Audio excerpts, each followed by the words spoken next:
all men are created equal, that they are endowed by their Creator with certain unalienable rights. Life, liberty, and the pursuit of happiness. If liberty means anything at all, it means the right to tell people what they do not want to hear.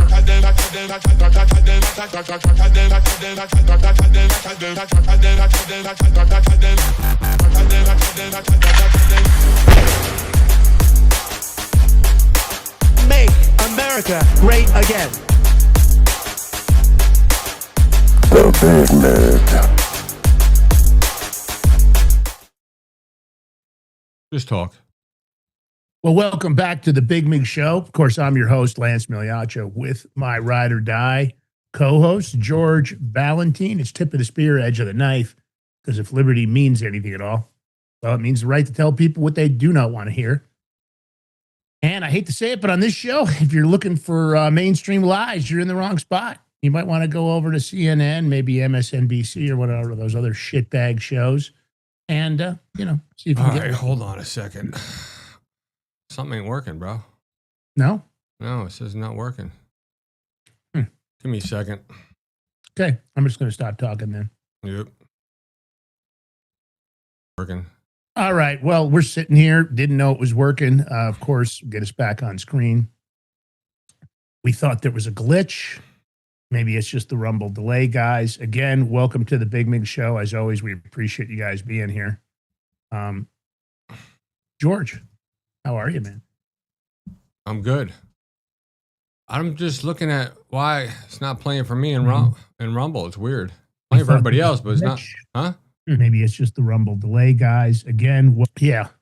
Oh, now it Well, wants what's to work. going on, man? Yeah, it's weird how we can't see it. Now it's So, fucking. It's working on my end here. Weird. I can't see it in Zoom. All right. Oh, well, that's me. Don't worry about that. all right. Well, we appreciate you guys joining us. Sorry about the little glitch there. You know, it happens. That's how tech is, of course. You never know when you're going to get that glitch. Listen, if you love the show, you know what to do. Thumbs up, comment, share, subscribe. If you can, do the paid subscription. It's $5 a month. Great way to support the show. Rumble Rant tips, always appreciated, especially on Fridays. And of course, we love our sponsors. If you'd like to sponsor the show, like I said, you can hit us up over at info@thebigmig.com. We love our crypto. You know, if you were there for the Crypto Power Hour, #1 crypto show on Rumble based on views, 7 a.m. every Wednesday and Friday. We also love our gold and silver. The guys over at the Genesis Gold Group, they get it right. They've been doing it for decades. And the Prepper Bar is your perfect escape. They're real tangible forms of wealth. Gold and silver you can hold, trade, and trust. No government can seize it. No hacker can steal it. Time is ticking. You need to act now to secure your Prepper Bars before the government rolls out their next move. Head over to thebigmigbar.com, thebigmigbar.com. They come with an assay report. You don't have to worry about any counterfeit gold coming out of Genesis Gold Group. They're very low on silver, heads up. Head to thebigmigbar.com, or you can go to 888-526-7154, 888-526-7154. Or you can use that QR code. George makes it easy. Head over there, pick up a few. It's just a good idea. It's peace of mind sitting in your sock drawer, your underwear drawer, your safety deposit box. Couple of gold, couple of silver, and then you can always have them there just in case you ever need them. And you can always pass them down to your grandchildren, your children, you know, your sons and daughters, whatever you think. It lasts a lifetime. I've still got gold and silver my dad gave me when I was a child. Thebigmigbar.com. All right, George. Hold on. Break me off a piece of that Prepper Bar. I wasn't sure you were going to do it. There was a I wasn't delay. sure either, but I was maybe hitting George buttons, doesn't- doing things, you know. Yeah. Looking for Dr. Schwartz. Where the hell is he? Schwarzkopf. Yeah, Schwarzaroonie, where the Schwarzkopf. frick are you? Get your ass in here, bro. You know, we got a lot to cover today, as always. There's a lot of stuff going on, and you know, it's a struggle, right? You just don't know what to really believe. Struggle's real. Yeah, the struggle is absolutely real. And you know, there's some good ones out there. There's some good people. I just want to point out, if you guys aren't following Brandon Gill, Representative Brandon Gill on X or True Social, I'd recommend it. He's one of the good ones. One of the It's good interesting. ones. He's kind of, he's just starting to get his sea legs. Of course, he's new to Congress. We helped him get in there. And He's going scorched earth, man. He's going after fentanyl. He's going after trafficking. I love this guy's mode. He's really just starting to get used to being there, and now he's really starting to come into his own. Very smart guy. Comes with a great family. That is Denise DeSouza's son-in-law. So if you guys don't know him and his wife, amazing. They got a beautiful, perfect little Gerber baby too. Great family, and they're great people. So if you're not following him, I would, because I think he's going to be making big moves in Congress. At least he's one of the ones you can trust. All right, George. Looks like the Schwarzkopf might be a little bit late. We text his ass. Yeah. So, guys, when you're looking for news, hopefully you're coming here because we're trying to give you the real shtick. Another big Iranian high-profile foreign minister just got it. Kamal Karazi. I guess Karazi. I don't know. I'm not really good with these names. He dies from injuries sustained in a U.S.-Israel strike. The leadership is getting thinner and thinner, but the concerning part is who's running the country. A lot of people, as you know, if you didn't join us with Lieutenant Colonel Tony Schaefer, goes by T Spooky on X. You didn't join us for that show yesterday. I would highly recommend you go back and watch it. This guy was an insider intelligence operative for the CIA, worked in many different operations, and became a whistleblower. And that's how his career came to an end. He probably would be one of the top generals by now for that length of time. But I would check out that show from yesterday. If you really want to find out what's going on, if you want to understand the nature, and I still say that I don't know if the people that made the ceasefire were the people that are controlling Iran. I don't know if they are or not. I'm unsure. It's one of those things you just can't be sure of. I don't think anybody's sure, really. Yeah, I don't think so either. Because Trump said... So Trump went on and saying, the regime change now is a positive regime change, but old Netanyahu said yesterday that the regime change now is worse than it was before. Interesting. But I'm not going to believe Netanyahu anyway, because he just... Actually, you know what's funny, Lance? They said his criminal proceedings is moving forward this weekend or something. They said this week. George, can I ask you, what is the basis of that criminal proceeding? What are they going after him for? Probably something. What else? Money. I don't know the details of why. I knew that was going on, but there's been so much going on here. Let me look it up while you talk. No, I'll do it. You talk. No, you talk. No, I'm going to let you. I'm already typed in. Dude. Criminal proceedings. He's being currently navigating both a long-running domestic corruption trial, bribery, fraud, and breach of trust in 3 cases. And also some war-related issues. So I guess that you're right, George. It's money. It always is. I think his wife, too, they were going after. Interesting. Well... Yeah, he's standing trial in charges of bribery, fraud, and breach of trust. Yeah. We're one of the few shows that's still talking about Epstein. Yet they haven't been able to buy us off. You know what? Speaking of fun... Hold on. Real quick. So talking about Netanyahu, right? I'm not going to say the influencer's name, but he's up there. He's been at the White House, as a podcaster and yada, yada, yada. And he went on yesterday somewhere saying that Netanyahu shouldn't be allowed at the White House anymore. All this good stuff. And he's one of them paid ones, this guy. Now, another paid one went this morning and went after him like, you idiot. And I know this other one's a paid one. I know for a fact. It's just funny. Now they're going after each other. It's great. Great. Division and chaos amongst the conservative influencers. Yeah. Yep. And then our good old buddy Roger Stone is hammering away at Laura Loomer. Yeah. He put up the document of her. She must have had some psych issues where she was admitted or something by her dad. Because he put up a paper where she tried to get her buy a gun, but the letter said, nope, due to these things that are on there, you can't have one. Yep. He's right. Well, that's a battle royale for sure. And of course, it leaves you guys with, questioning the choices you make when you watch shows, when you're following people on social media. Just be rest assured, we're not in on it. We're not letting anybody control this show, regardless, sponsored or otherwise. If somebody's got something they want us to disseminate, We'll take a look at it. We're happy to have the sponsorship, but we're not going to lie for you. That's for sure. But here, look, they've been lying. I don't like what they've done with the Epstein files. I don't like what they've done with accountability for the participants. I don't think Melania likes it either. Yep. And that's where I'm heading here. Lance, just when A you lot throw of people don't like it. And in this case, some of the people that don't like it might have more influence than George and Lance. I would say that she has a lot of influence and she's pissed. Well, you know what's funny? Melania Trump is who I'm talking about. Let me just put it up. She is pissed. And rightfully so. You know, it's funny. Like all the Epstein stuff kind of, since the Iran stuff, kind of died out. Right. And, Trump's like, what'd he say? I don't know why people are talking about or bringing it up. He even insulted a bunch of us for even bringing it up. And the old wifey threw an okey doke. Nobody knew she was doing it yesterday. The press, really? Nobody. Nope. They were not prepared for this. So what does that tell you? She's fucking pissed. When your reputation gets discredited, it's one thing when it's your own fault, when you do something and people are able to use it as leverage against you. It's a completely another thing when somebody maligns your reputation. And we've seen it. We've seen it happen.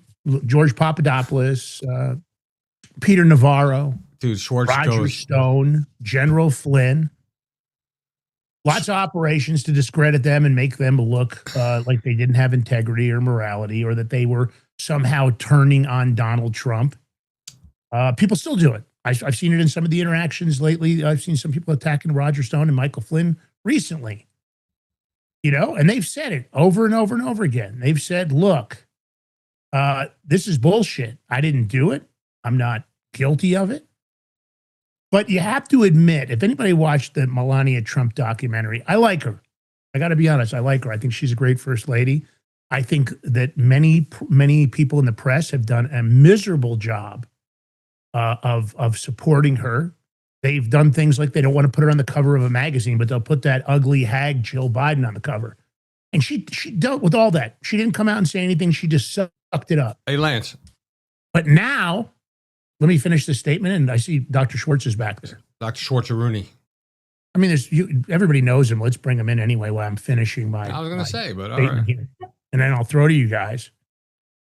Hey, Doc, thanks for joining us, man. Happy you're here. It's Thanks, Friday, man. Baby. We always love doing Fridays with you. All right. So Melania Trump, they called her out. They're trying to say that she was some kind of a party favor. There's been people putting up fake images, and yeah, they're fake, and fake video, and yeah, it's fake. The dangers of AI. And they're going after her. Now, she tolerated it many times before when people said things about her. She just let it go. Well, she's freaking had it, and I don't blame her. The American people have had it. She feels like this is such a crock of shit. They're trying to act like she was some kind of a hooker at these parties.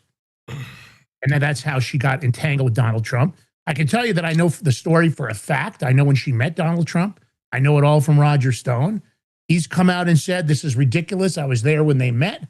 I know the whole story, yada, yada. But the fake AI is taking cheap shots at her, and they're pretty disgusting. You guys are on social media as much as I am, if not more. Let's go with Mike first, and then you, George. You've seen some of this crap that people are peddling. What do you think? I'm tired of it, but you deal with it. It's part of the animal. I mean, when you put yourself out there, and those guys are the ultimate out there, they're the leader of the free world and his wife. I mean, you're going to get beat up the most. You got to have thick skin in this game, but I'm tired of it. I mean, George and I talk about this stuff all the time because it's like, you try to do the right thing. You try to do a show. You try to do something that's interesting, and everybody's got something to say. Everybody's an expert. Everybody's a keyboard warrior now, and it's a shame. You wonder what these people do for work because they obviously have a lot of time on their hands. I watched the Melania movie. I thought it was okay. I was just expecting a little bit more, but I'm not picking on her with the movie. I just thought I was expecting a little bit more behind the scenes stuff, and it was more about like her getting dressed. So I was a little bored with it, but I liked it in totality because I learned a little bit about her.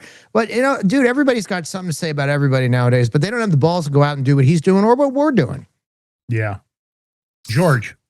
I'm going to say you fuck with the wrong woman. Because remember when they went in her underwear drawer when they raided Mar-a-Lago? And she was rightfully so pissed. I mean, they went to Barron's room, like Donald Trump would be storing secret documents in her underwear drawer or in Barron's room. But I got to tell you something. Have you guys had any familiarity? Have you ever dated an Eastern Bloc woman? Yes. George, yes. Yeah. And how'd that go for you? Well, for me, I mean, I was a great man, so it was good for me. But they don't take fucking shit. They'll be reserved. You think they're reserved exactly and quiet, where I was going with this. They'll fucking don't get it twisted. They'll come at you. I do not think you should trifle with Eastern Bloc women. They can be incredibly vicious. I mean, you just take a Russian or Ukrainian woman. They could be beautiful, hot, this and that. You fuck them over. They'll cut your shit off and kill you. Yeah, there's no doubt. I dated Albanian woman in Miami. You ever seen an Albanian woman go nuts? Oh my god! I actually dated an Albanian woman. Funny, but I dated a couple of different Eastern Bloc women. Want to hear a crazy story? Real quick, speaking on women. I was like 21 years old. Dated a Cuban chick for 4 years. Our parents were straight off the boat. She was born here though, and she was nuts. When I broke up with her, I had you remember the Peli soda jackets, leather jackets? Any of you guys remember them? No. I don't know, it was a $900 jacket. So it was at her house and she took a knife and cut it up. I was like, ooh. Yeah, it sounds like you left her on good terms. But listen, I dated some Eastern Bloc women, and I have to say, I got into this kind of circuit of these, a bunch of Eastern Bloc models. They'd been on Cosmo and Vogue. They were in that loop of doing modeling events, and I just happened to fall into this thing, and I ended up dating a couple of different ones. Oh, yeah. I'm going to recommend for the people that think they can just take cheap shots at Melania, I would not underestimate what's going on behind the scenes. She's had it. The American people have had it. And she's had it with Congress because, of course, we've all had it with Congress. I mean, talk about a worthless group of fucking dirtbags and liars and traitors and cheats. Oh, my. And lawbreakers. I mean, unbelievable. And what's incredible to me is if they were employees for any one of us in this audience or any one of us, Dr. Schwartz, if you think, let me ask you a question. If you had congressional members working for you part-time at your offices or with your wife, how long do you think they would last as employees? He was spending a lot of money and getting zero results. I've had this experience, Lance. I mean, I have a charity and we had a board, and our board now is a 5-person executive board. Well, we used to be, the inclusive board. We used to want everybody from the community, all different walks of life. So we had a 16-person board, and we had a multi-million-dollar charity. We were giving a lot of money out after Hurricane Sandy, and the folks that were like in the office doing the work every day, we knew what we were doing. We had it, we were working 80 hours a week right after Hurricane Sandy, and then once a month we'd have to go to these board meetings with 16 people who didn't know what was going on, who all had an opinion, and then you'd have to sit there for 4 hours explaining to them why you did what you did over the last, month of work, why you did, whatever it was. And then after 4 hours, they would finally get on the same page and you'd still get nothing accomplished, because that's how Congress works. You have all these people that want to go there and do something. I said a long time ago on my show, I would rather see the congressperson run for office saying, I'm going to go to Congress and do nothing. I'm not going to enact any new legislation. As a matter of fact, I'm going to try to get rid of legislation. I'm going to kind of deregulate, everything, because we have all this crap that people create, this minutia we live in, and it's a clusterfuck. That's the best way to say it. Yeah, it is. Yeah. I'm going to vote for that guy when he runs. Because at least it would be honesty, right? It would be a marketing campaign that would be truthful. The ineffective nature of Congress, the intentional division and chaos, the intentional destruction of the country, the intentional theft. I mean, they said I was talking to George, and JD Vance was, we've already found $6 billion in fraud. I would contend that if they could really dig right in, and if they'd use AI, they could probably go faster. We're talking about hundreds of billions of dollars in fraud, maybe trillions across the country. Now, it doesn't include anything that Doge figured out, but Melania Trump gets it right. And George, you got to admit, when she says there were people that were guilty, what are you doing? Release the rest of it. I mean, she goes all the way out on the line, and I have to assume that life at home for Donald Trump at the moment. I was just going to say, well, because I don't know, Mike, if you heard this, Melania Trump, nobody knew she was doing this. The press, nobody. She just went and did her thing. I wonder what Trump when he seen it or heard it, like what was his reaction? Yeah, I just played the story, and I said, I don't know, if you believe that he didn't know if she just came out, but he backed her up. Either way, look, it's kind of interesting, George, because if he did know about it, it shows that they're on the same page trying to get it out in this, with this avenue. And if he didn't know about it, it shows that there might be a little bit, of something going on. But he didn't come out and say anything bad about it. So I get mad at all the people that are saying, oh, Donald Trump's trying to hide all this stuff. It looks like Donald Trump is trying to get most of it out, but he's doing it in an unconventional way. So I don't know what to believe, whether he knew or didn't know. At the end of the day, it doesn't matter. It's giving everybody what we want. I would love to see these. I think. I mean, we want arrests. We didn't get that. Well, I mean, but don't we care? Doesn't it go in the right direction if we care about the victims and the victims come out and name names, and then people start looking at those names and say, hey, we demand justice? I mean, you got to start somewhere. This is at least a good starting point. Well, speaking of that, some of the media, after seeing that with Melania, are trying to say, oh, she's trying to divert from herself and put it on the victims. No. She's trying to get Congress to have a hearing with the victims, let them talk, and so the whole American public can hear it. I don't think they're going to, I don't think they would do that. Hold on. I don't think Congress will do that. Yeah, but Congress is not going to do that because some of their own people are going to get ousted. I mean, think about it. The matter is Congress and the presidency need to check themselves. They've already wrecked themselves. You work for us. And, let's face it, even though she's the first lady, she's a citizen. She's unhappy with it. People are trying to say she had sexual relations with Epstein and his accomplice, Maxwell. She was never friends with Epstein. I'm sure that they ran into some of the same circles because the New York party circuit, so you understand it. You get invited to parties. There's people there. Nowadays, people trying to photobomb you. And when those people have parties, they try to, invite the people that they think are powerful in New York, are financially well-connected. That's part of the genre of the party because you're hoping to make a connection or a business relationship or get invited to other great parties. I've been on some of those circuits at different times where I went to a lot of parties with lots of wealthy people, and you can see what's going on. You can sit in the corner. Some of it's nauseating. But, look, them being a party doesn't prove anything. And the fact that they're trying to act like Epstein used her and then put her next to Donald Trump as if it was some kind of an operation. Pretty disgusting. Now, we've got the clip. You know what?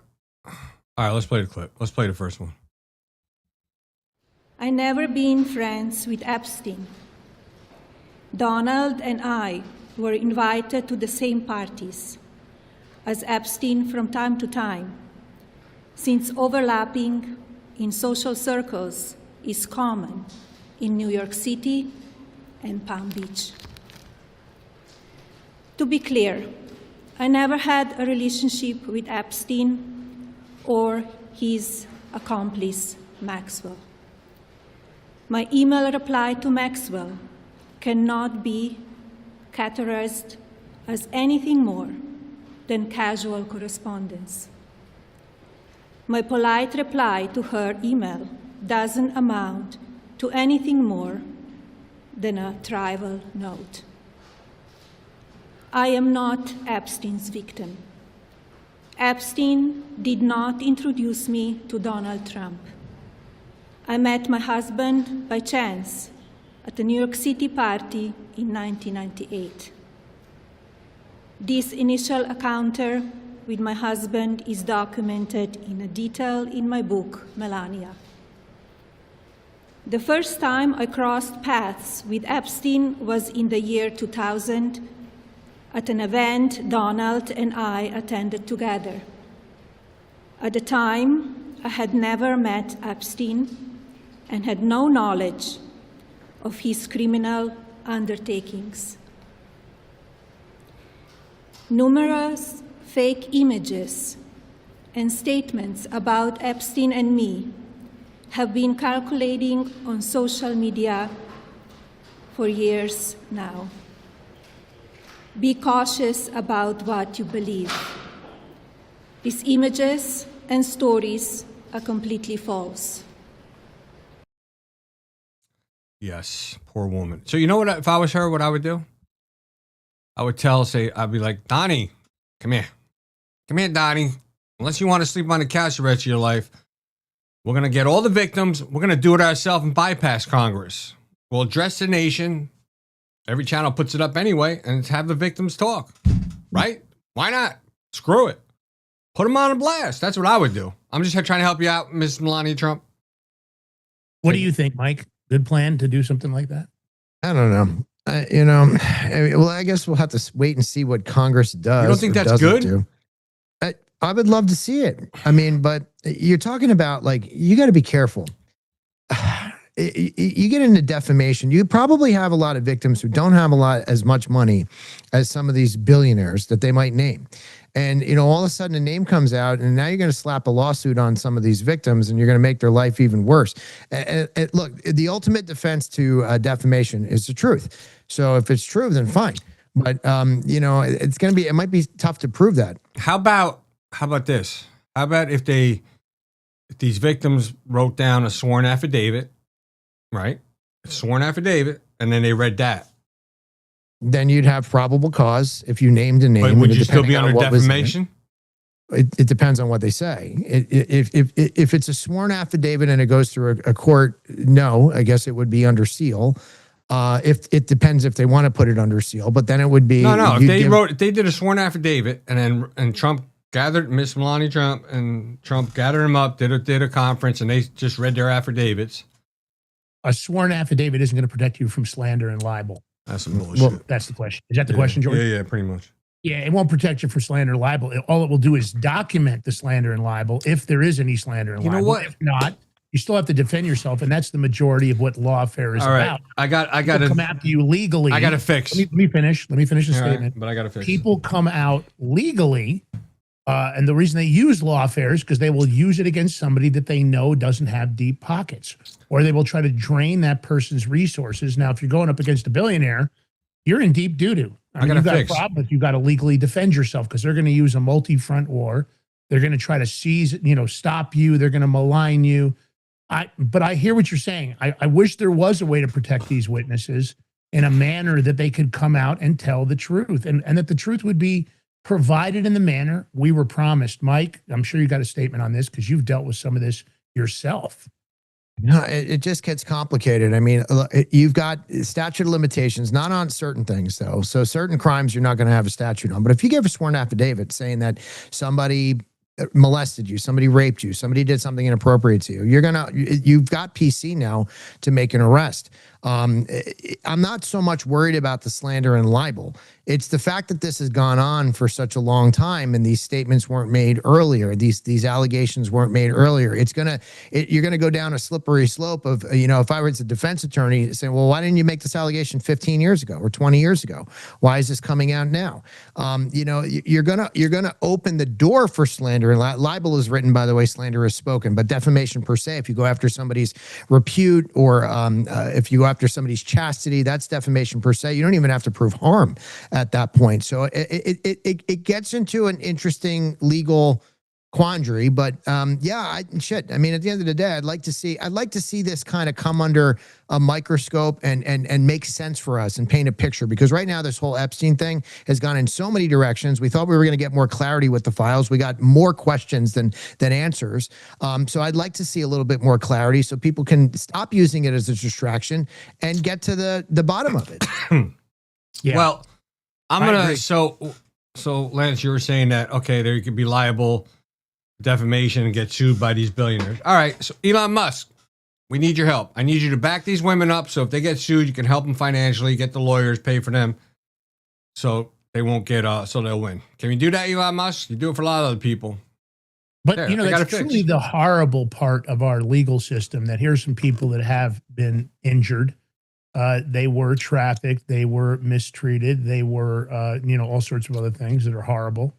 And here they are, we have to be concerned that if they go after somebody powerful, that powerful person will use a weaponized legal system to undermine them, to damage them, to try to stop them.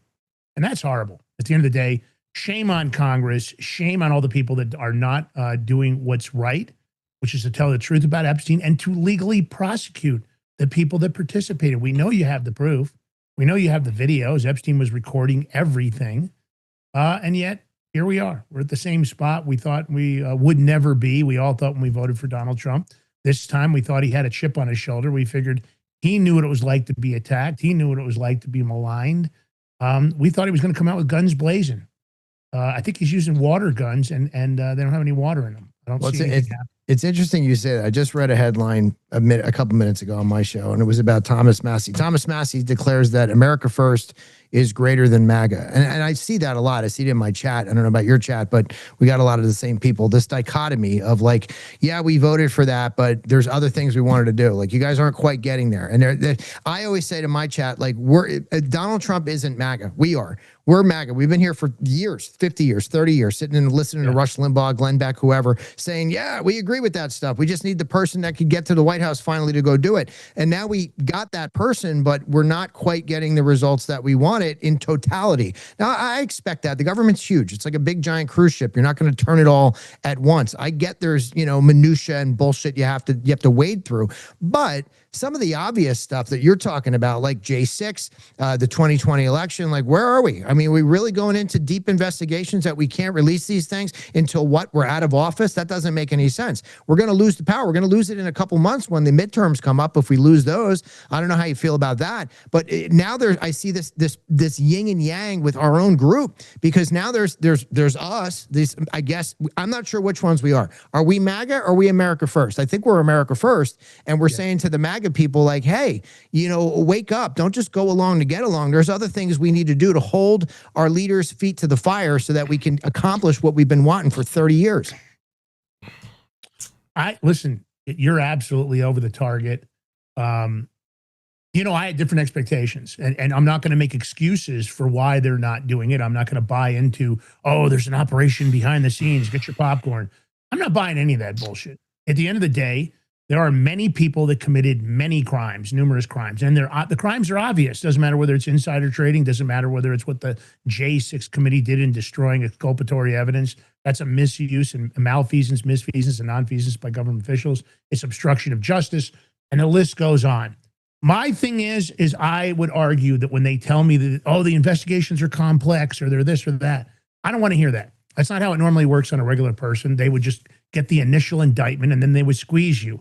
They would say you're a flight risk. They wouldn't let you out. They would threaten you with a superseding indictment. I'm going to go out on a limb. I'm going to say this. If somebody would give me the power and the authority and that presidential letter of immunity, I would start snatching people up overnight, and then I would put the screws to them, and I would record these interviews, and then I would start publishing them to the American public. I don't care whether the legal system didn't like what I had to do. I don't think we can play nice. I don't think we're in a situation where it's, oh gosh, we're going to do this and we'll think about it and we're going to work on it. I think you guys better get your asses in gear, because the midterms are already lost, in my opinion. When the midterms hit, you guys are going to be under attack in this administration nonstop. They've already telegraphed it. They've already stated it. That's what they're going to do. And that's going to be their strategy. Right now, they're using the weaponized judges and the weaponized judiciary. They're just filing cases in liberal arenas so they can get, you can't do this and you can't do tariffs and you got to stop that. And listen, you're going to get your asses kicked. They're going to come after everybody. I won't be surprised if they don't come after us. Donald Trump talking about going after people. What do you think about the social media influencers that are going after Donald Trump that were previously big Trump supporters, and now he is viciously calling them out online? Let's start with you, George. What do you think? We've got a long list of people: Megyn Kelly, Alex Jones, Candace Owens. He's naming names. I mean, because Trump doesn't like anybody that criticizes him.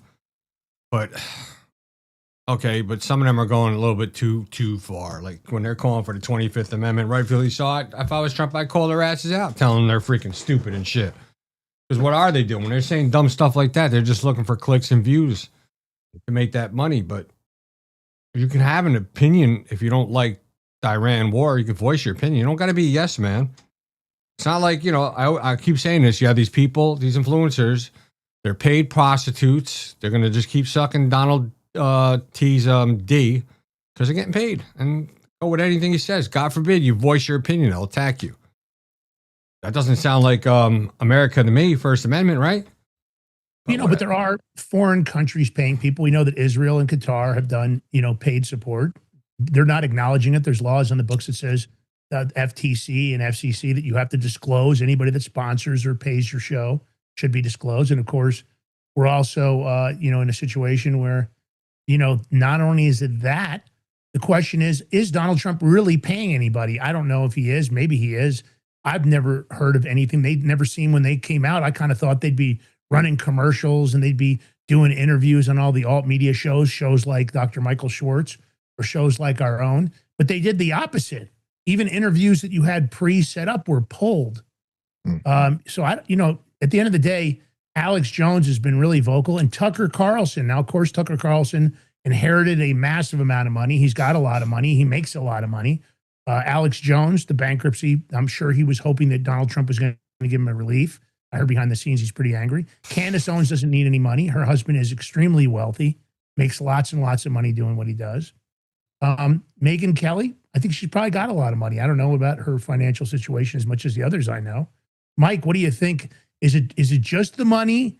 Is there more at stake here? Is Alex Jones going off because he was hoping that Donald Trump would give him the information so he could refute the bankruptcy charges for the, his issue with the school? What information should Trump give him, though? Real quick, Lance, I'm just curious. What'd you say? What information should Trump be? Alex Jones. I'm not saying that he should give him anything. I don't know what's true about the school attack. Listen, look. I didn't say that. No, I get it. But Alex Jones, his expectation. Listen, Alex Jones shot himself in the foot when he said all those things, whether it's true or not. But I guess he couldn't prove it was true, so that's why he got hit with those lawsuits. That's on him. That had nothing to do with Trump. I'm right. No way was I trying to blame Donald Trump. What I was trying to say were things that I had heard that Alex Jones expected some relief for his support for this last election. I've heard it behind the scenes. He was expecting some kind of relief in his case, and that has not happened. What do you think, Mike? I mean, look, I'm not an Alex Jones guy. I've never watched Alex Jones. I just played that clip on the show the other day, him calling for the 25th Amendment. It's like, what bandwagon are you trying to get on? And based on what? I always try to figure it out. I'm trying to figure it out logically. And then I'm like, well, if I can't figure it out logically, it's got to be the money. It's got to be the clicks. It's got to be something. It's got to be something else, right? So maybe, he's probably pissed that he didn't have the support, or at least the visual support of Donald Trump. I don't know if he could give him any relief, but at least a little support, might get him a following, might get him people watching his show. He could rebuild something. I have no idea. Megyn Kelly kind of baffles me a bit. Tucker Carlson, I still try to listen and read in between the lines with Tucker Carlson, because some of the stuff I understand, because you and I do it. We will go on a limb sometimes to make a point. We'll play devil's advocate with our own show and on ourselves and with our chat to try to make a point. So sometimes things get taken out of context. So Tucker is losing me. He hasn't lost me entirely. Candace has lost me. When I saw what Alex Jones said the other day with that guy he had on talking about the 25th Amendment, again, I'm going based on what? You're mad because we're in Iran? It's not like we initiated martial law. It's not like we set off a nuke somewhere and you're saying, oh, the guy's, gone rogue. We're not doing anything crazy. That's the thing that bothers me. We get all these MAGA first, America first, whatever you want to call them, people that are switching sides or going the other way, but they're going extreme. They're not just making a point on their show saying, well, I disagree with this and disagree with that, but to George's point, and that's what drives me nuts. Anytime you say anything that is slightly off center from what the administration is doing, they jump on you and almost pigeonhole you and put you in a corner. Megyn Kelly's not going to come back from this. Well, I shouldn't say that. She came back from the first one with the blood. We were just talking about at the debate. She came back from that. I didn't think there was any way she was going to come back from that, but she did. So, maybe I'm wrong, but I don't see, I feel like he's putting them in a corner and they're never going to come back to our side. But what do you classify them as? They're not progressive. They're not liberal. The whole thing is confusing to me. I see a fracture going on in the Republican Party. I shouldn't even say that. It's mostly in the influencer community of the Republican Party, and it's very disturbing. It goes way against Ronald Reagan's old 11th commandment, but at the same time, I'm like, how do you come back from that? I don't know. I mean, I used to like Megyn Kelly a lot. I think she's a great reporter. She's good. If she was on a network, she wouldn't be talking like that. But because she's not on a network and she's, tries to get the clicks, they're going to come up crazy stuff, just like Candace Owens, Alex Jones, too. I mean, but look, you're gonna go out there, be prepared to reap the consequences. Yeah. I don't know, George. Is that why we don't get the following that Megyn Kelly has? Because we're just honest and we say, we're not reaching. I feel like they're stretching so much sometimes that they've lost their own credibility. But then you have to, but hold on, think about what about the people that watch their stuff and believe it? That's the issue. That's where, how do you get them back? Don't you feel like it's kind of, once you've had a chocolate shake, a glass of water never tastes the same kind of scenario? That people are conditioned, people online are looking for the dramatic story, the over-the-top story, the emotional take, the extreme, conspiracy theory narrative. The aliens are coming. The polls are getting ready to flip. That's why all the billionaires are building bunkers. The kind of thing that people, and of course, if you just put out real, honest journalism, if you do what you do, Mike, and we do. Maybe that's why we don't get 1 million views on a show, because we're not going out there and making statements that are so far, I guess, beyond the stretch of imagination, and that they don't have the virality of something excessive. It's sad that I did a monologue on this morning, guys, because I was talking to somebody who was pretty influential yesterday. He's an attorney. I won't mention his name, but he was talking to me about how the government has there are these theories out there, and Lance, part of this is true if you think about it, because if you're wargaming the scenario, you want to see. Let me digress for a second. During COVID, it was a very small percentage of the population, much like in 1930s Germany, where I call it the point of no return. The lowest common denominator.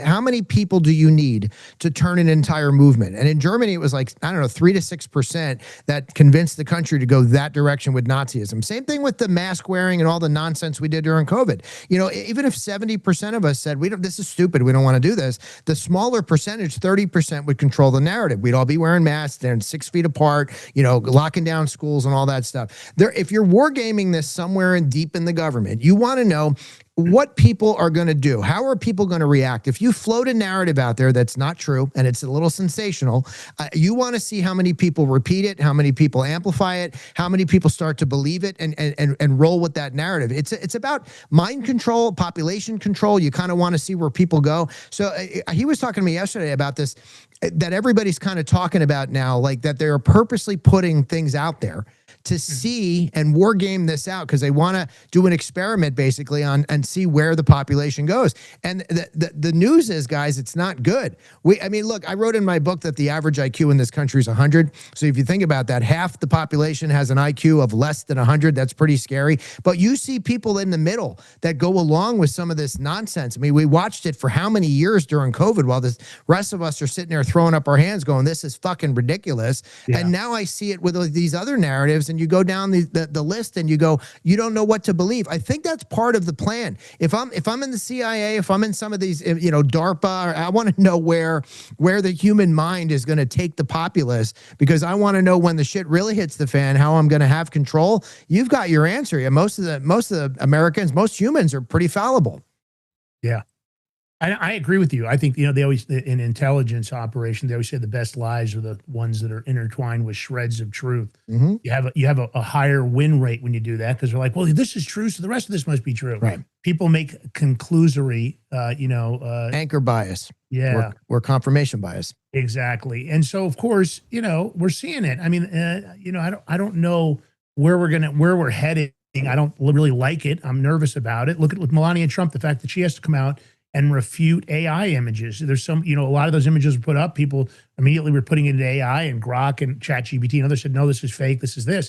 But it didn't matter. It gained enough momentum that people were like, oh, I don't know. Do you think she was at the Epstein party? Mm-hmm. No, I don't think she was there. No, I don't think she was a party favor. I don't think it was ever that. I think she, met Donald Trump under a story that I've heard over and over again. Roger Stone was there. He knows about it.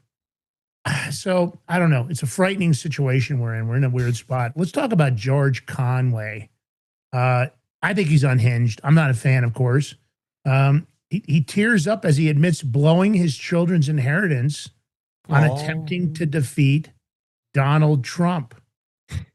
Now, he's the husband of former advisor Kellyanne Conway. He blew $1 million, $929,000. he actually donated the maximum amount he could donate to the Biden Victory Fund. What's your comments, George? Serves him right. You know, this is how bad TDS is. I mean, you blew your kids, what do you say, inheritance or college, whatever it is? Inheritance. I wonder what the kids think. I wonder if the kids now became Trump supporters because they see that their dad is such a freaking idiot. But where was Kelly? I mean, wasn't she on the inheritance as another signer? Like so you protect your kids? Did she allow that too? I wonder about that because, you know, she was close to Trump. She helped him win his first election. They went sideways, but, you know, serves him right. You want to put out that BS and make stuff up about Trump? Well, you lost, and you lost more than just in one way. Now you blew your kids' futures, inheritance. Yeah, I mean, she on the outs? Is she on the outs with Trump now? I've lost control of all this. I thought she's been like not on the outs, but who the freak knows? They're not close like they used to be. I guess my take, what I find odd is that the alligator tears, we've got the clip. We should pay the clip. And then to me, this is just, you know, it's always interesting when somebody you think would know what the inside track is. You would kind of think that he would know the inside track, wouldn't recognize what a bad investment the Biden campaign was. Probably because he thought they were going to cheat. The cheat was fixed. They knew they could. He thought that they'd, you know, pull it off a second time. I don't know. Let's play the clip. I was asked by a friend of mine who's who raises money for Democrats to speak at a big Democratic fundraiser for what was then the Biden Victory Fund. And I remember I was actually driving out to my friend John Gardner's house out in Maryland. And I was thinking about, well, how much money should I give to the Biden campaign for this thing where I'm going to be the headline spokesperson and asking other people to give, you know, and I thought I'd give, you know, a lot of money, but a reasonable amount of money. And then I started thinking about it and it's like, you know, I mean, this is supposed to, it's money that my kids would otherwise inherit. And I started thinking about that. So what am I going to give? And then I just thought about it. Well, what do I want my kids to inherit? And I literally was in tears. I pulled over to the side of the road and I was in tears thinking about this. And it's like, I want my kids, it makes me misty-eyed even today. I want my kids to inherit a democracy. It's more important than money. And that decided, well, fuck that. I'm gonna give them legal maximum, which was like $929,600. And you know, it's just more important. It's just more important. And that's why I did that. And that's why, you know, I'm 62 years old. I should be out in Park City skiing or something like that. And I should be really, really retired. But I could never live myself if I didn't do everything I could to help get rid of this, you know what. Yeah. So, and I'm sure that's one reason you decided to run for Congress. it's the reason, actually, the reason. Thanks for making me cry too, George, by the way. Sorry. No, there's something in my eyes. Just something in my eyes. No, Something yeah, onions here. mine too. He ran for Congress? When? He must have lost, right? He wants to run for Congress so he get in and then be one of them connivers and, you know, do insider trading and hustle money and get that money back.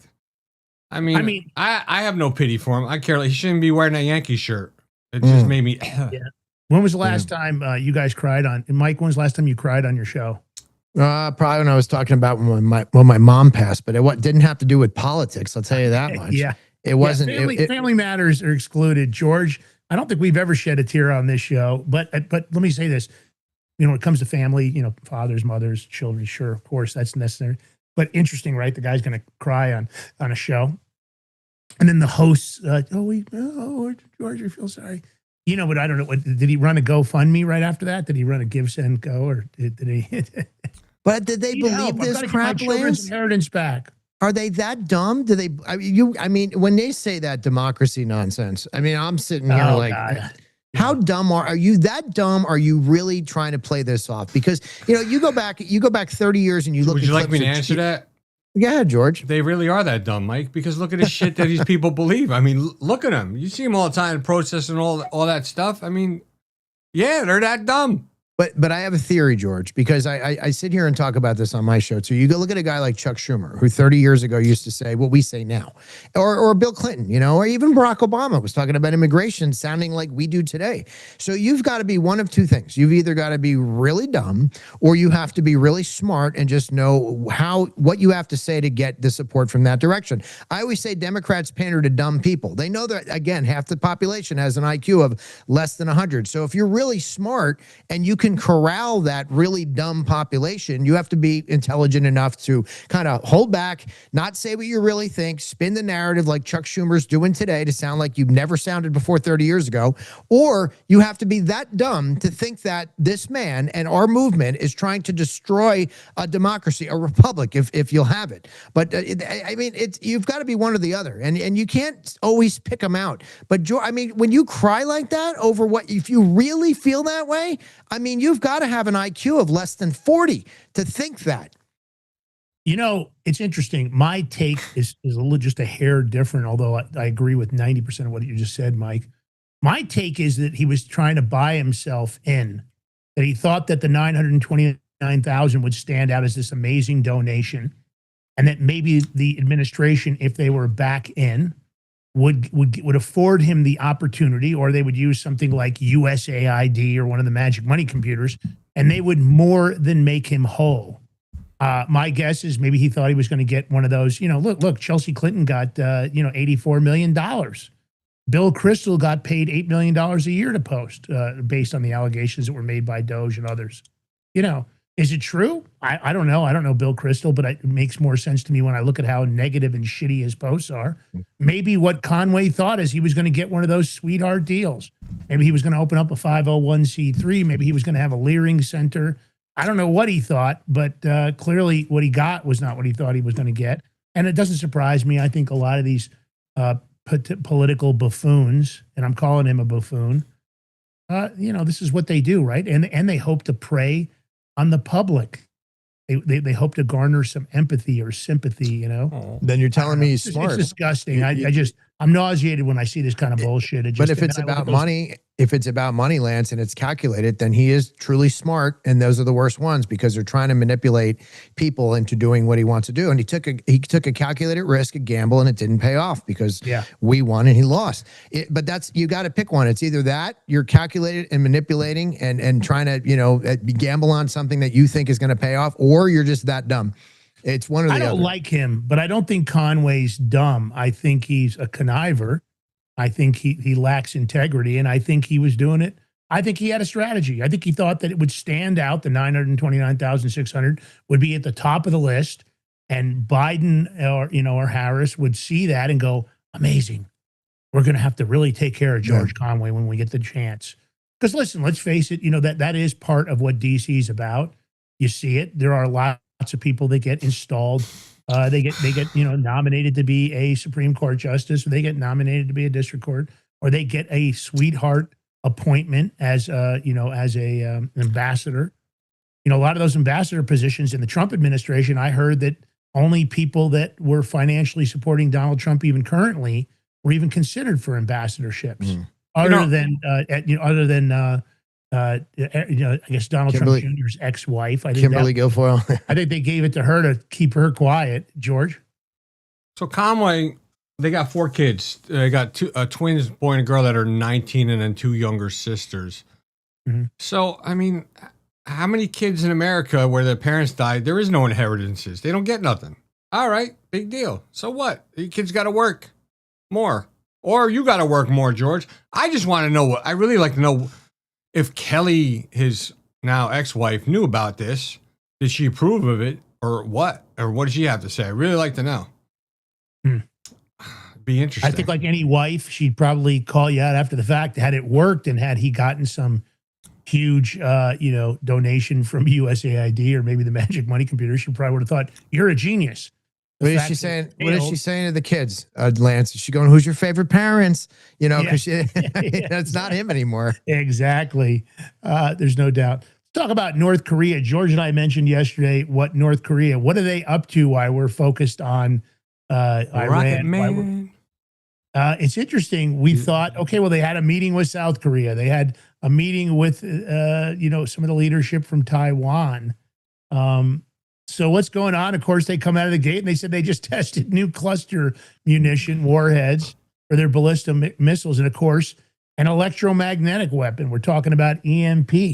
What do you think? Are they making moves while we're too busy with everything else? What do you think, Mike? I think, well, if you're going to do it now, right in the fog of war, you might as well start doing it. But why start telegraphing that? Why announce it? I don't. Did they announce it, or did we just find out? Like that would tell me a lot more, because wait, we're talking about these conspiracy theories. He launched the 5 large scale missile tests in 2026 so far. So right, but do that. The EMP thing, is that just known because they did it, or they come out and like press conference and say, hey, just so you know, we have this thing.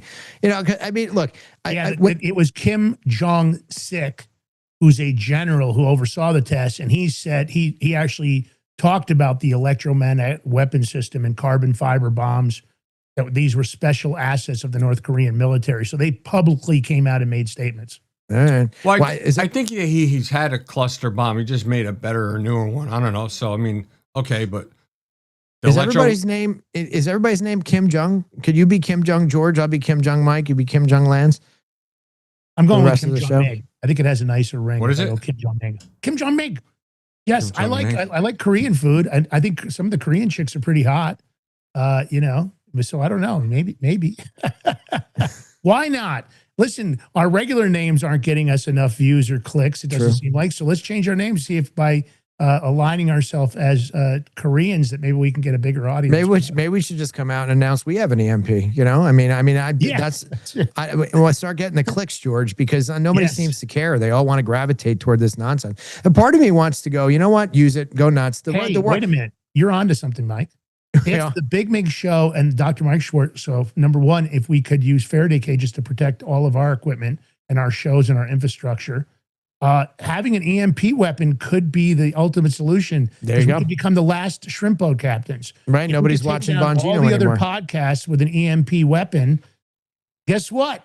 It's Bubba Gum Shrimp, baby. We're the only shows. Our views are naturally going to go up. You guys in the audience, let's start making some Rumble Rant tips. I think we need to invest for the Big Mig Show and the Dr. Mike Schwartz in an EMP weapon. We'll all be in the Faraday bunker. I was at my police alumni reunion last night which is very nice. I was in Seaside Heights. That's why I got this giant mug, and whatever you call this stupid thing.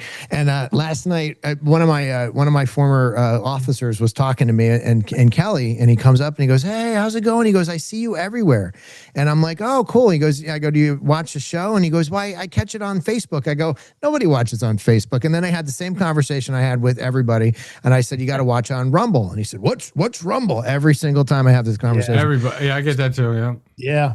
So it's like, and I feel like I'm swimming upstream, and he's like, "Oh, is it doing well?" And he goes, and he said the magic word. He said to Kelly, he goes, "Oh, podcast." And Kelly looked at him. She goes, you're going to get smacked. And he goes, "What?" She goes, "It's not a podcast. It's a show." And Mike will tell you that over and over and over. I go, I don't understand the whole podcast show thing, whatever. I just get tired of trying to come out here every day, as I'm sure you guys do, try to tell the truth, try to, give a little insight, have some good guests on. You had that kid on the other day. I mean, I got a historian coming on tonight. We try to do a good job for our audience, and I guess they like us because they come back. But trying to get it to the masses, people gravitate more toward, "Oh, what did Candace say today? Oh, did you hear what Tucker said today?" And I'm like, all right. And now you bring up this Kim Jong, whatever. I forget who they all have the same damn name. Yeah.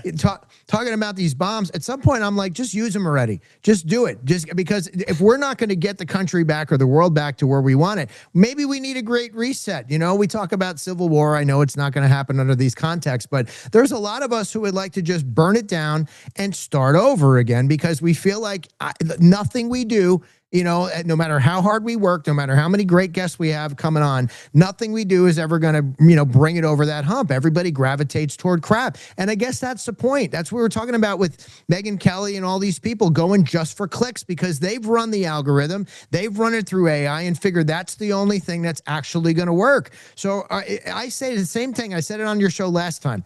I'm going to be doing the exact same show in 20 years. That is my prediction, talking about the same crap and never, ever winning the fight. Yeah. And that's why hit that Rumble Rant tip button. We're going to build an EMP, take out every other show in the United States. And that way you guys will just be stuck. It'll just be Schwartz and the MiG. That's it. Just going to be us and the 24 hours a day. That's right. 24. We're going to do 24 hours. Oh my God. You just made George. I don't know if I could deal with Lance 24 hours a day, bro. Production he'd have to do. What? But look, if we're the only two shows left. Two shows left, 24 hours a day. I could still be doing production? Well, that's a problem, bro. The good news is that because we'd be getting these massive amounts of views, because wouldn't be anything else available. This is it. You get us or you get nothing. Right. The idea would be, George, you could have a team and you could just be bossing everybody around. We could have a team. We could work out of some massive studio, a big media company. All right, listen, EMP, we're going to build it. I need somebody that's technical. I don't know how to build the EMP, but I am game. We had the #1 scientist in the chat, bro. He could do it. All right, we're going to need help. Good news, Jim. He says he's the #1 scientist. He's invented a cell phone and a bunch of other stuff. He can.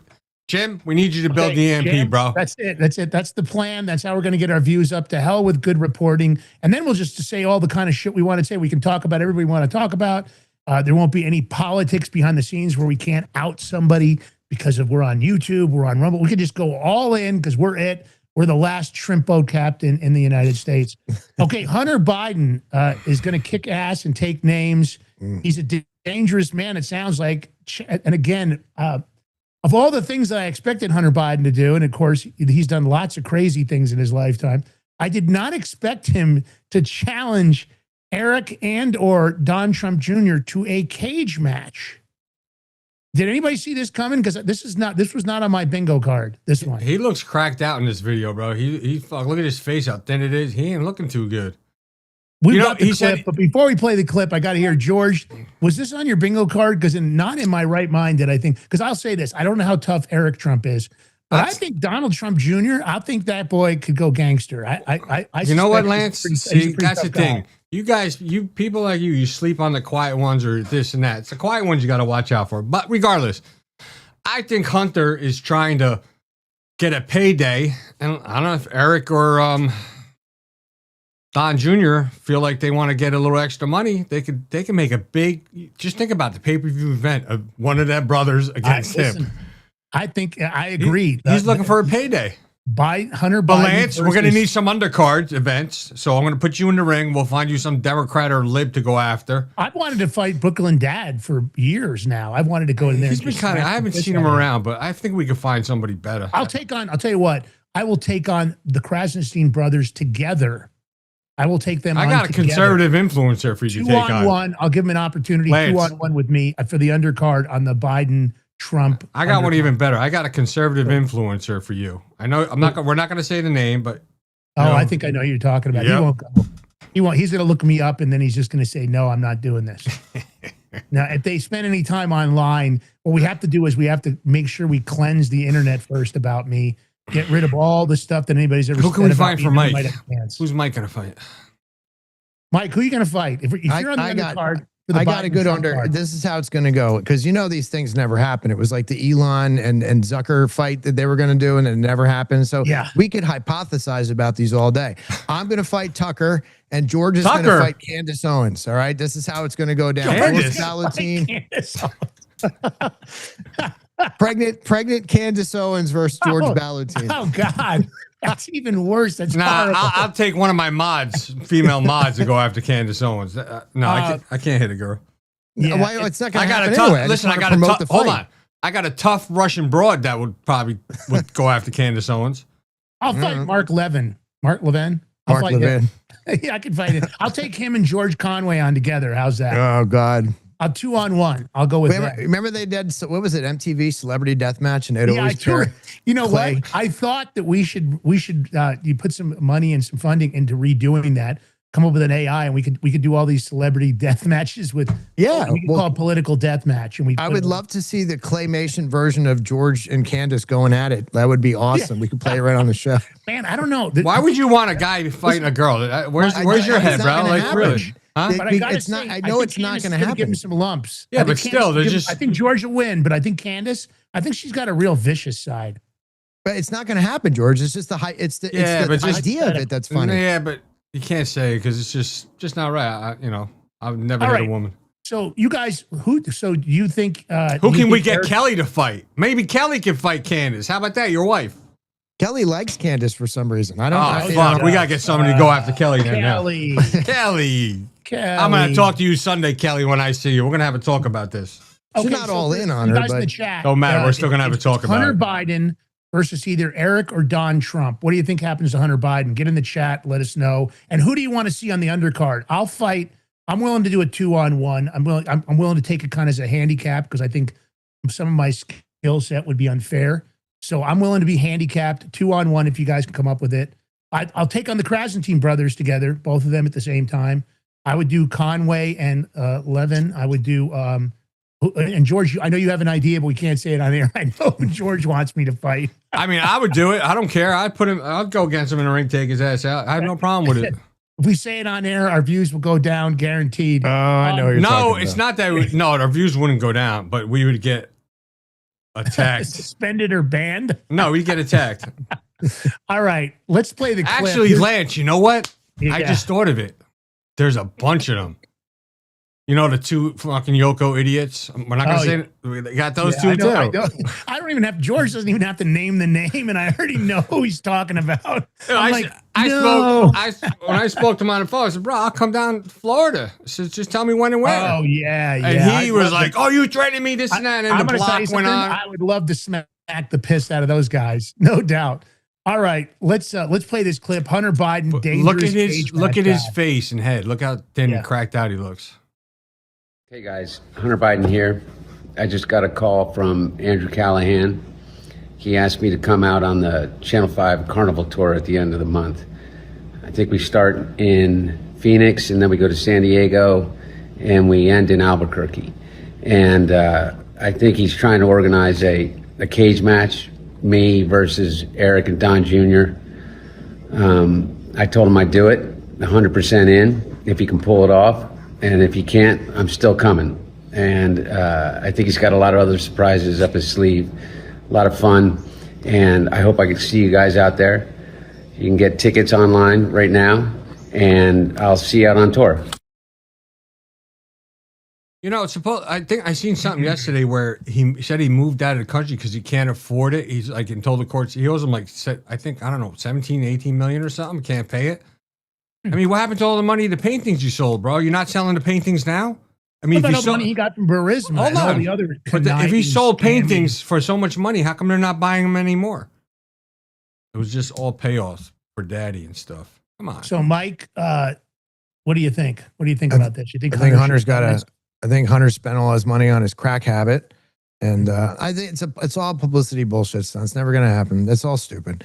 They're all trying to get attention. I love to see it. Don't get me wrong. But you see Joe Biden there the whole time, every time he's getting hit, going, "Come on, man. Come on, man." You know, just like the whole time. But I mean, it's all stupid. I'm just. Although if he got really methed out and got really coked out, he could be a little dangerous because he'd get. If you got him like completely tweaked out of his mind. You know, maybe he would be dangerous. I don't know because again, I mean, crack strength. What drug? Yeah, what I don't know. I've never done drugs. A whole different thing, right?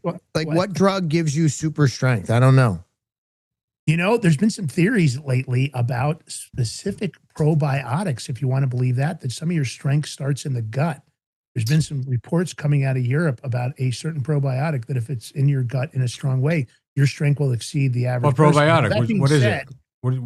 It's a probiotic. I'll give you the name of it. I actually saved it because I thought it was. You don't know what the name is now? No, I don't know it offhand. So is this for the next show? I'll bring it out. Supposedly, it will elicit a 30% increase in your strength if this probiotic is relevant. If this bacteria is in your gut, which is interesting. I don't know why it would do that, but you know, listen, crack and meth. We've seen some amazing things where police aren't able to subdue people. So maybe if we got Hunter all cracked up and all methed up, maybe he'd be dangerous. I don't know. So is this whole thing a publicity stunt, like a commercial for a probiotic? Is that what it is? Like, we're going to go to Vegas. It's sponsored by, you know. I'm waiting for Donald Trump Jr. to make a statement. I'd love for him to say something like, anytime, anywhere, you little bitch. You ever, and I don't want to pick on Donald Trump Jr., but he's got the beard now, so it looks different. But I always see those older pictures of him when he has no beard and the weak chin, because all the Trump kids have the weak chin. And I'm just like, every time I see them getting in a fight, I don't see it ending well. But Listen, Hunter, I mean, Ivanka can throw down, bro. Did you see her? Yeah, Ivanka's actually, she's tough. She does Brazilian jiu-jitsu, and she's actually pretty good. I saw her rolling around the mat with her trainer, and I was actually shocked. She's also extremely athletic. Listen, if we were going to have her throw down with somebody, I don't know if she'd throw down with Candace Owens being pregnant, but I got Lara Trump versus Candace Owens. How about that? I think Ivanka's probably really tough. I think she's in good shape, and she's been taking a lot of classes. Also, what about Lara Trump? She seems pretty tough. Lara Trump is in shape. I would vote for that woman for president. She's smart. She always says the right. She's that woman's well put together. Every time I hear her speak, I'm like, she should run. Yeah. I'd vote for Brandon. Barron, I mean, not Brandon. Barron. Let's go, Brandon. You vote for Biden? Barron Trump, sorry. Let's talk about Treasury Secretary Scott Bessent. I was actually going to talk about the Yankees with him real quick. But all right. I was going to ask him about the Yankees. Oh, well, we could do that. What do you want? You want to talk about Yankees? Let's talk about Yankees. Why not? They freaking lost yesterday, Mike. Did you see that shit? Dude, you know what? They started the season so well. And I mean, they're still good. I can't complain. Yeah. Ben Rice has been doing well. I watched one game this season. I just look at the box score and see what everybody's doing. I don't have time to watch the games. I'm going to be going down there. In a week and a half, I'll be down in Tampa at George Steinbrenner Field playing, because I run the tournament team for the New York Yankees. So that's what I'm doing here as I'm on the phone and trying to get all these guys. You know how it is trying to get a team together? It's like herding cats, because, one guy drops out. I got another guy to fill in, all that bullshit, because our team is like, the tournament team is not, it's not as cohesive as you guys are here every day. They're going to show up. Just show up. It's 90% of life. But yeah, dude, that pissed me off when I saw George Conway wearing that Yankee shirt too. I was like, By the way, I got a story for you. I had a guy in the development the other day. I got a call. I'm on the HOA here, and I got a buddy of mine here. Says to me, "Hey, there's a strange guy running around the neighborhood, and he's filming everything." And I wanted to run this by you, Lance, because this is your wheelhouse. So I go, well, what does he look like? And the neighbor was afraid to tell me that he was an Asian man. I said, just spit it out. So he goes, Asian guy with a camera. I'm like, that's not a stretch. But anyway, he had a GoPro, and he's walking around the neighborhood, and he's filming everything. And when I say everything, he's going up to signs, like stopping, then going up to each house, looking at numbers, doors, like trying to get a map of this place.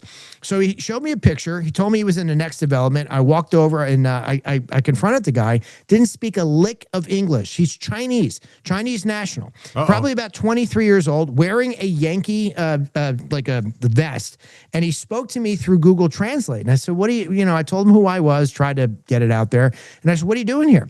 He says, I'm not from here, and I've never seen a neighborhood that looks like this, so it was interesting to me. And I'm like, okay. And then I kind of in the back of your mind, you're thinking something's up, because we live in like suburbia, but it's like, I don't know, it's a weird neighborhood for you to want to come in and film every single door. And I can't communicate with the guy.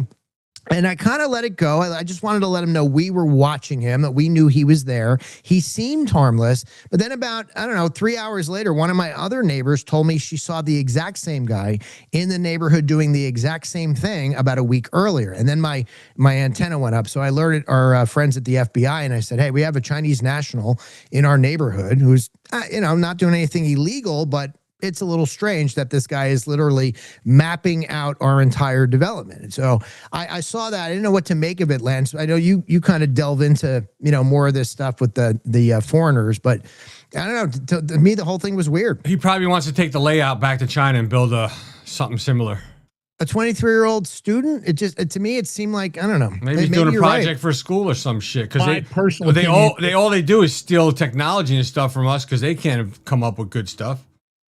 I think, number one, I do think that suburban neighborhoods here are completely different than anything in China.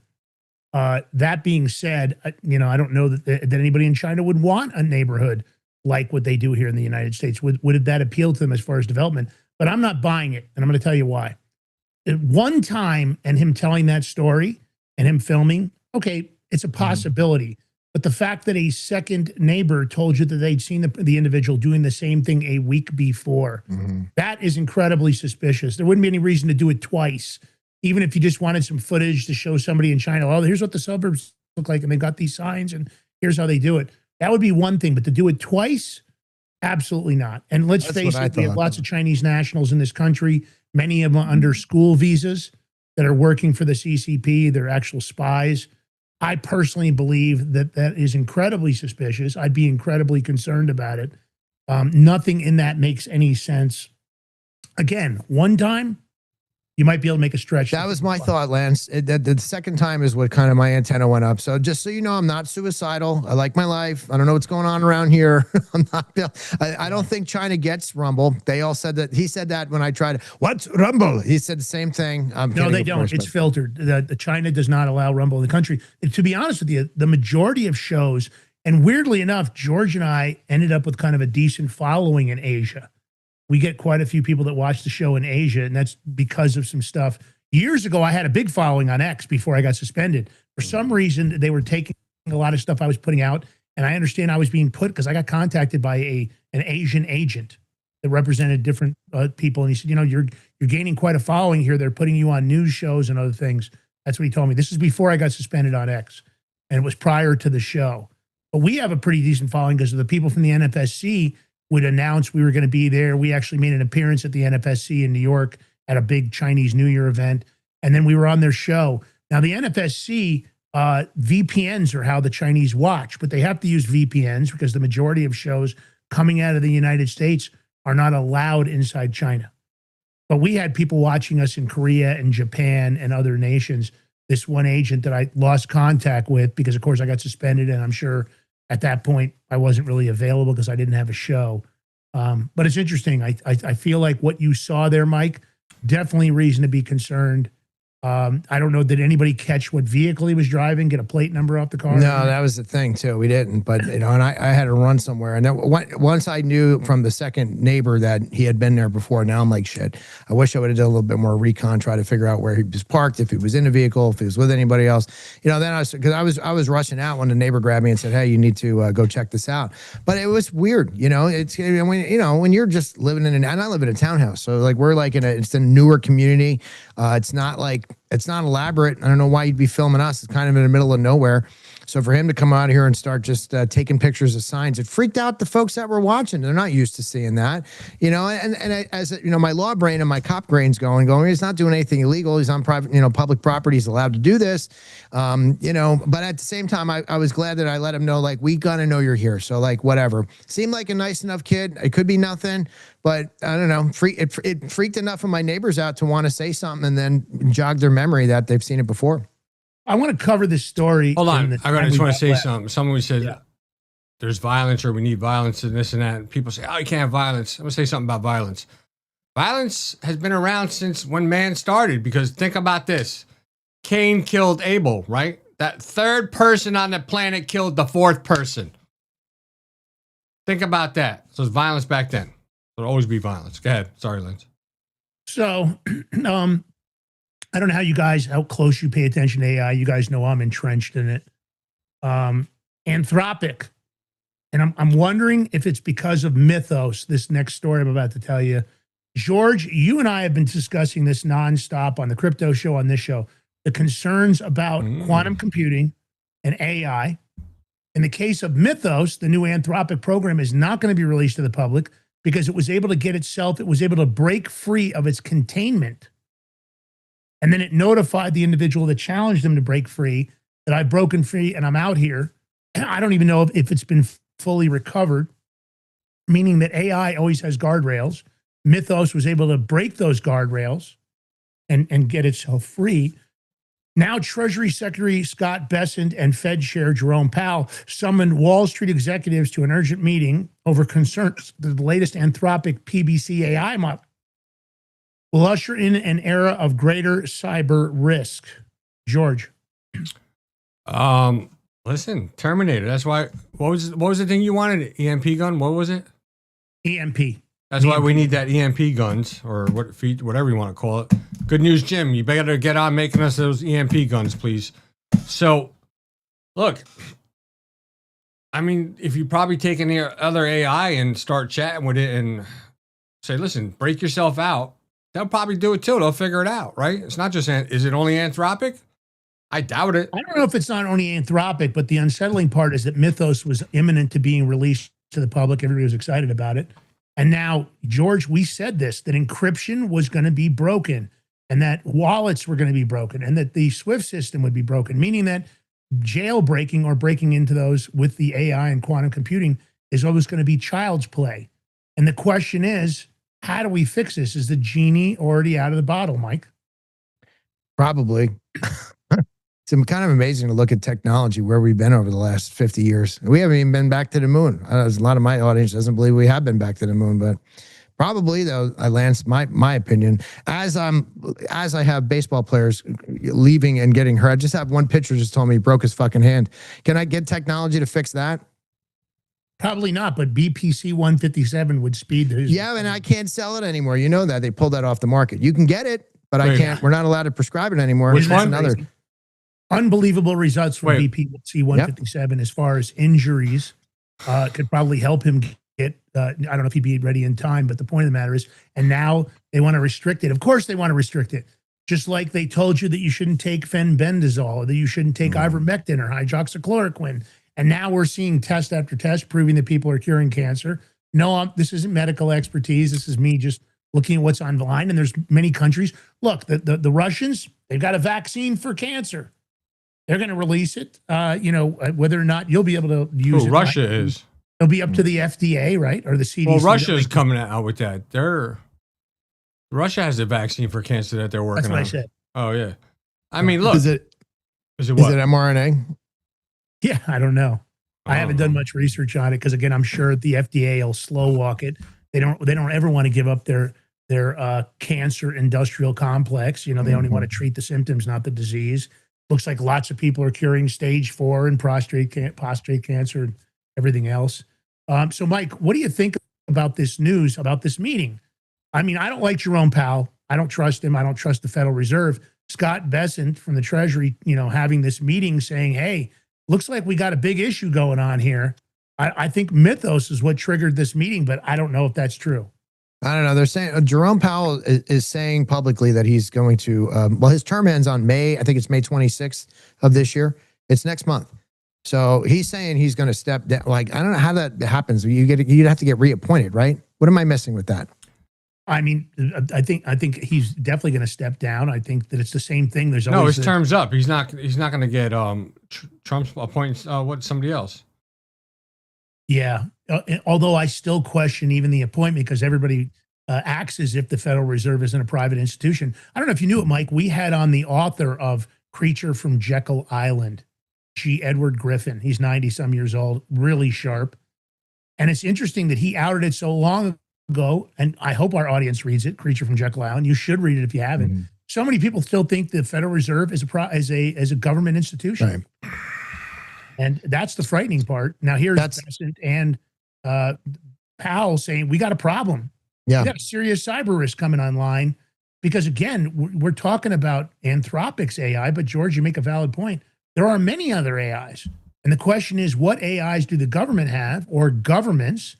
Does anybody believe the Chinese government doesn't have an ultra-sophisticated AI, within their system that they could weaponize against the Treasury or weaponize against crypto? I've heard lots of stories that they've actually created a second identical Bitcoin ecosystem for Bitcoin that they have control of, not one, maybe two ecosystems that if you really don't know what you're looking at, will mimic exactly what Bitcoin is. So the fact that they might control 42 or 3 or 4 million Bitcoin on a cloned system. Wow. All right. I have a question, Mike, because we got to get going. How come, Trump hasn't picked a new AG yet. Who do you want for AG? Yeah. The names were in abundance. I had this conversation last night with my former chief of police. We were talking about this because we were talking about Judge Janine. That was another name that came up again. Forget about her, but go ahead. I like her. She hasn't done shit in DC, bro. How do you like her? She talked a lot of shit on Fox News. She's another one. Come on. Well, I don't know what you That think their fuck is- capabilities are, though, George. Like, they can't wave magic wands. Harmeet Dillon's name comes up a lot. She's the U.S. District Attorney for Washington, D.C. She's got a lot of power. She can start getting indictments and all that stuff. But go ahead. Who else?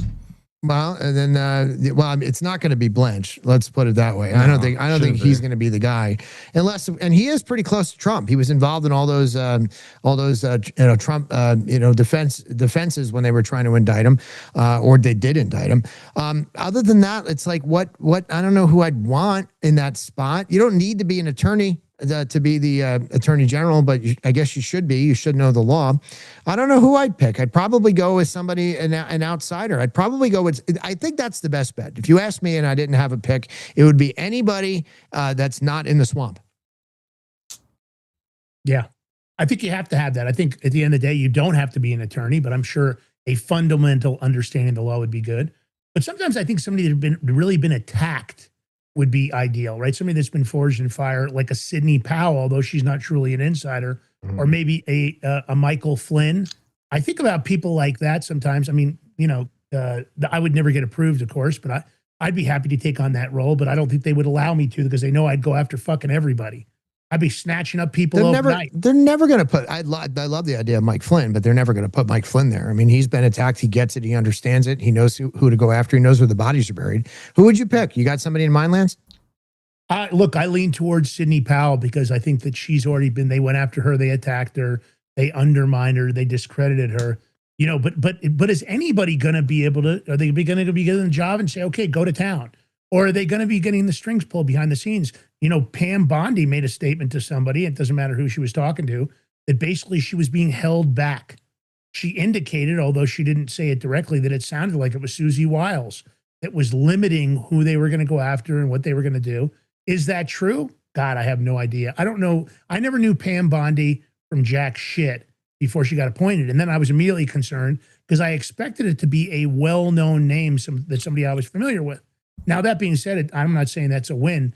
George, at this point, who's your top pick? My top pick would be Sidney Powell. Second, I would go maybe Ivan Raiklan. That ain't going to happen. You know that. I didn't say it was going to happen, but you asked who I like. I like Ivan. He's been on the show. They're never going to put him or a Mike Flynn there. Part of what you just said, Sidney Lance, Powell. I'd like to see Sidney Powell. If you had the horse and you had the reins and you're trying to steer it and you're trying to make sure it didn't veer off course and you're Susie Wiles, you're thinking about everything. You're thinking about 2028. You're thinking about 2026. You're trying to keep control of everything. And if you start going after everybody and it looks like a shit show, and don't get me wrong, I think you and I think we need to get this done so that it doesn't turn into a shit show again. But if it looks to the middle, as if we're using the Justice Department as our own, I don't know, Gestapo, I hate to use that word, she may be concerned that we could lose the midterms because the narrative and the messaging is going to be, look what they're doing. They're just going after everybody. They're just trying to they're trying to literally jail people. You're going to go to a narrative like China. You're going to go to a narrative like Russia in the what is that, Black Dolphin prison. It's going to be like that. Here, they're just trying to put everybody away. My thing is, I guess, Mike, the big deal about this, and I'll leave it at this. We're going to lose the midterms if we don't do something like this. The difference would be that I wouldn't go after just one or two. If it was me, and we have the source, the evidence. I would organize over a couple of weeks behind the scenes, clandestinely, with only my most trusted individuals, and I would make a move that I would go out and snatch up, I don't know, 300, 400, 500, 600 people simultaneously. So some of those most vocal critics, they wouldn't be around. And as far as some of the people, and again, it would definitely have a dictatorial kind of a feel to it. Because at the end of the day, we've played nice. We've taken it easy. We've given them a chance. We've been patient. We've been calm. But looks to me like we still just got more of the same bullshit and nothing is fixed. I don't see any swamp getting drained. I don't see anybody paying the consequences for crimes against the United States and the American people. I don't think you can do it. I think at this point, I don't think they'll ever have the balls to do it, but I got to tell you, if it was me, I would call it Operation Clean Sweep. I wouldn't leave one body standing. Now, again, I've never been given that kind of authority. All right, maybe even Alina Habba. Lance, close us out. We got to go. There you go. All right, listen, Mike, thanks for joining us. As always, we love doing these Fridays with you. It's always eye-opening, and we appreciate you joining us. Now, listen, if you're not following Dr. Michael Schwartz please get over there. Hit that follow button for him, man. Follow him on social media. We're trying to grow our voices. Take his short form. Same thing for us. We're getting tens of thousands of views. We should be getting tens of thousands of followers. Hit the follow button. It's the nicest way to say, hey, we enjoyed the show. We love you guys. Hit us up on social media, G. Ballantine, Lance Mayatra, The Big Mig Show. And of course, if you can do the paid subscription for $5 a month, or man, support Rumble. Rumble Premium comes with Perplexity. You're paying for Perplexity, cancel your solo membership. You can get Rumble and Perplexity together. So, all right, George, last words. It's Friday. Have a blessed weekend. Love you guys. See you Monday.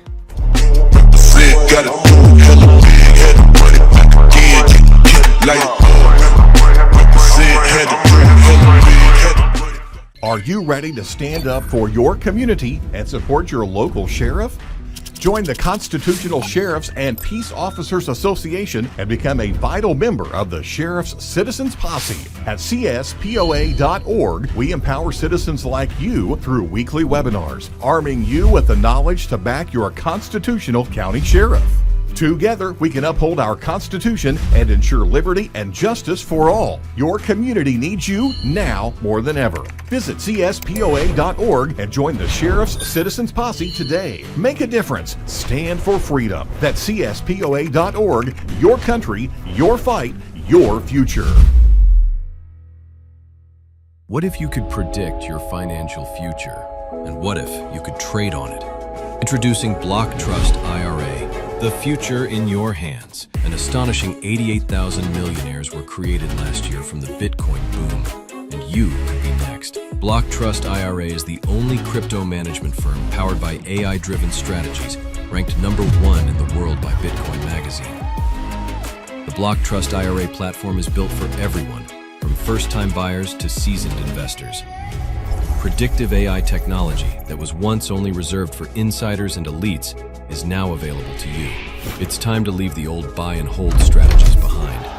Your assets are protected with military-grade security, offline cold storage, and $200 million in insurance. Visit BlockTrustIRA.com to book your free consultation and ask how to claim up to $2,500 in deposit bonuses today. Bitcoin changed the game. AI changes the strategy. Hi folks, I'm here today to introduce you to the Prepper Bar from PrepperBar.com, the most unique precious metals product we have seen in a long time. These 62-gram bars are perforated and easily broken down into your choice of 3 different sizes to fit a multitude of needs. Whether it be from asset protection from inflation, economic turmoil, or its unique utility for barter and trade, the Prepper Bar makes a perfect gift for all the precious metal lovers out there. Exclusively made here in the USA and selling out fast. Available in both gold and silver, these slim Prepper Bars fit neatly in your wallet, and their utility enables use in any situation. Forged through rigorous training and honed by the finest instructors on earth, these canine units serve beside our nation's warriors as they fight to preserve what we cherish. When these warriors complete their duty, the Warrior Dog Foundation provides them with a home deserving of the service they've given us all. At our state-of-the-art kennels, they receive rehabilitation and care suitable for heroes, because that's what they are. Be a part of giving them a future today. Visit WarriorDogFoundation.org.